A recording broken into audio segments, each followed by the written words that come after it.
Hello and welcome to the SSAIC Group Sessions. We are creating these as an alternative to our normal open group offering as a response to the COVID-19 pandemic, kind of in replacement of not being able to host open group at the moment. Yeah, welcome everyone. There has been some talk from clients that people have been missing our open group sessions, and so we're offering this as an alternative. They'll be shorter, but we will address the same topics that we normally talk about in open group. We'll provide a little bit of education as well as an opportunity to do some activities if you're interested. We do acknowledge though it's not going to be the same in terms of the feedback and the lively discussion that we usually get. So we will do our best to provide you with some of what group offers. So thank you for tuning in, and we hope you find these interesting and informational. Hi everyone, welcome to this week's topic. Today we're going to talk a little bit about control and power. It's a big topic, but we're going to try and get some information in to discuss. I'm here with Megan, one of our other counselors. My name's Kathy. I'm a counselor here as well. But to start with, let's kind of maybe just take a few minutes and bring ourselves present into the room and to be grounded somewhat. So if you're comfortable, maybe rather than closing your eyes, today we'll just do a soft gaze on the floor, an object in front of you, placing your palms up and open, taking a deep breath in, blowing it out.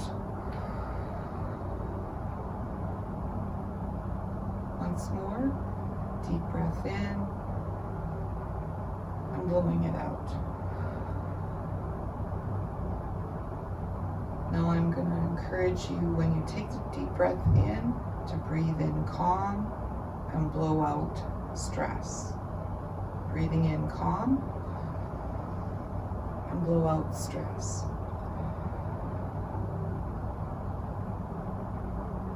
Again. Breathing in calm and blowing out stress.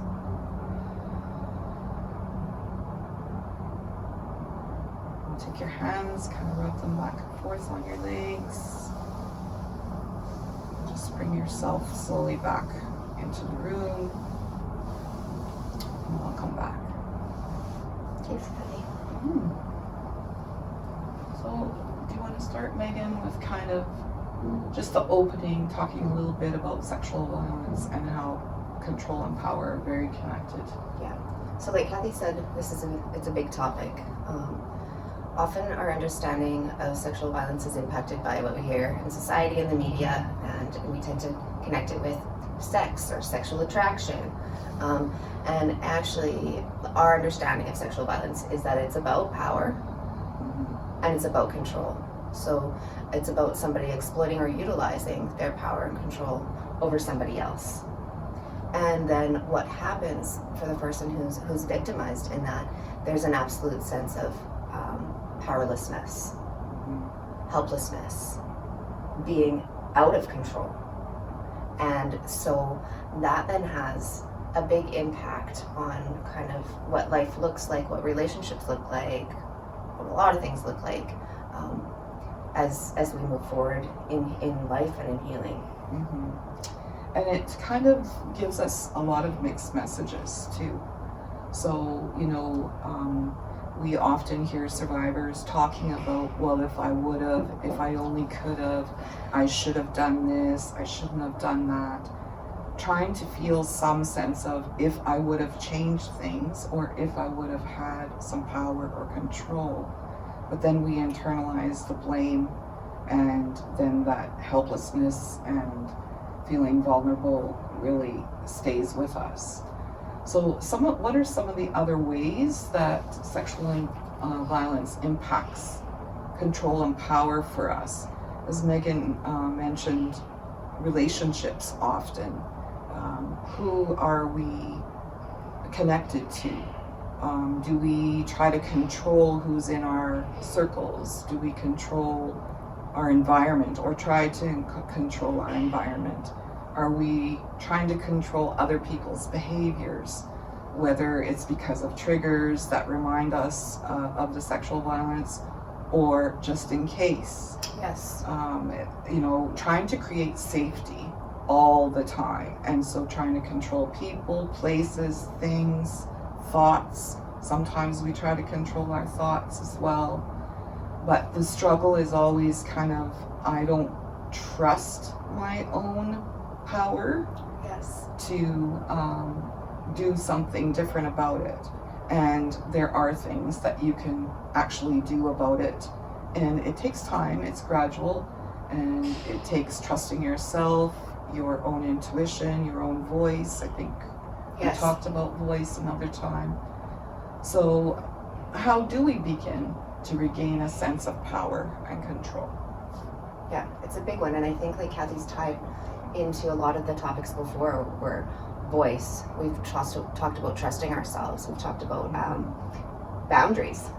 So like part of what I heard you saying too is that since we can become really rigid and want to control everything out of safety, and sometimes we can feel an absolute kind of void of control, and that looks like more like the people pleasing. Well, I'm just going to let everyone do it for me. Yeah. I don't know the answers. I don't know what's best for me.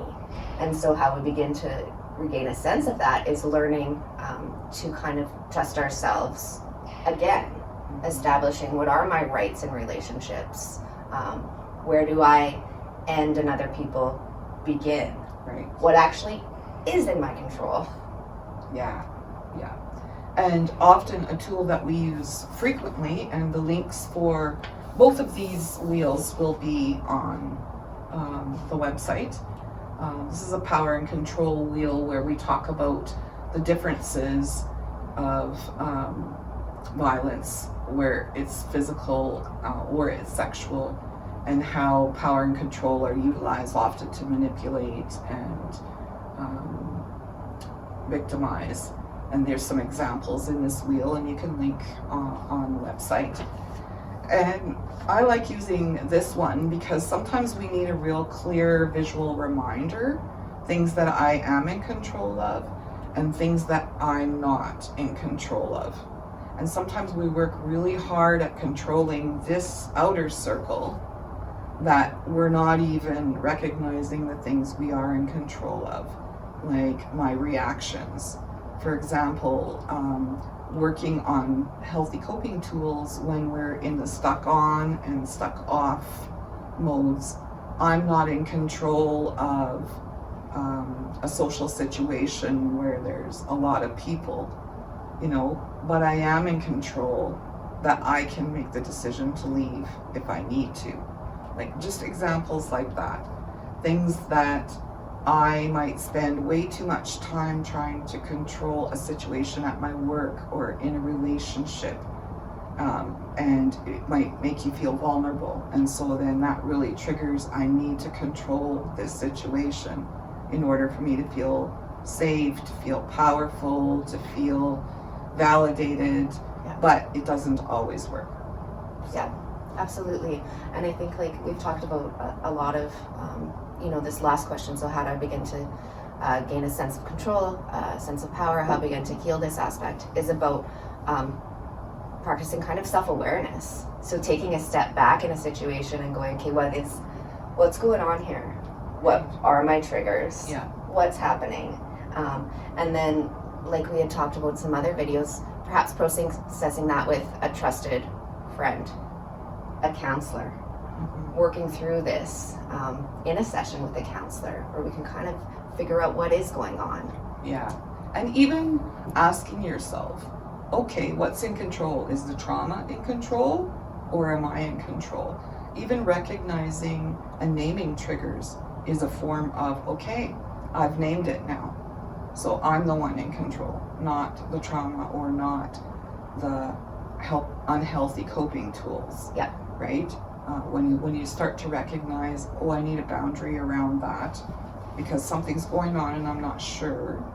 You know, these are small steps that we have to try to do, and some of them require some risk taking. Yes. Because it's things we haven't tried before. But I encourage you to really think about start with what am I in control of, so you feel some sense of power and that you do have some control over these things. Even if you only put 1 or 2 in there and then go to the outside, you know, and really see how sometimes then you can take stuff off as well, right? And release it. It's not my stuff. Yeah. So. Yeah, 100%. So we encourage you to check out these 2 resources and check out our other videos as well. All these topics really overlap and help support each other. You bet. Have yourself a good day.